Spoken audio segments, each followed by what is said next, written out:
"Let's focus on what did not happen in that meeting," she said, speaking on New Day, adding there was no action taken. Nothing. Conway said the president's son had taken the meeting based on connections made through the Miss Universe pageant and promises of a conversation about adoption policy. She said he did not even know the name of the lawyer going into the meeting. Don Jr. has very explicitly stated he didn't even know the name of the person with whom he was meeting, she said. He agreed to the meeting based on a contact from the Miss Universe pageant. They get into the meeting and it quickly turns into a pretext for Russian adoption, according to his statements, that the comments this woman is making about any type of information on Hillary Clinton were vague. They were meaningless.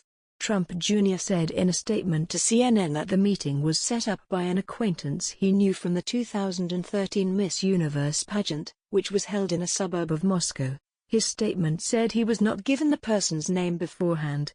CNN has confirmed the Russian lawyer he met with is Natalia Veselnitskaya.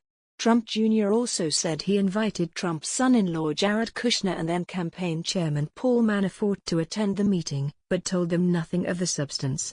After pleasantries were exchanged, the woman stated that she had information that individuals connected to Russia were funding the Democratic National Committee and supporting Ms. Clinton, Trump Jr. said in the statement. Her statements were vague, ambiguous and made no sense. No details or supporting information was provided or even offered. It quickly became clear that she had no meaningful information.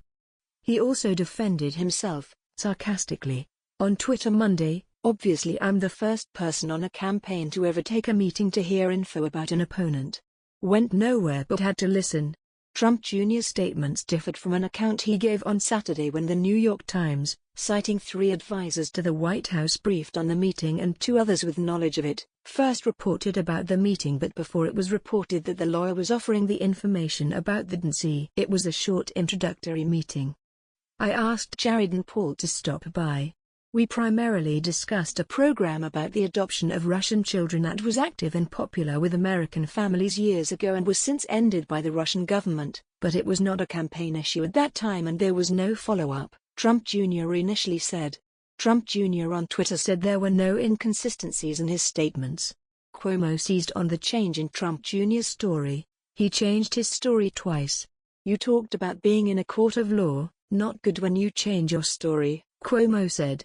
"There are big implications when you change your story like this. Second of all, even if it is true, whether or not it was good information, Kellyanne, doesn't mean it was a smart move to take a meeting with a Russian-connected person who was going to give you negative information about your opponent. That could create huge legal issues. You know that. I admire your moxie, sitting there with the CNN Chiron next to you," she replied. "I could not be more proud to have that CNN Chiron next to me," Cuomo fired back.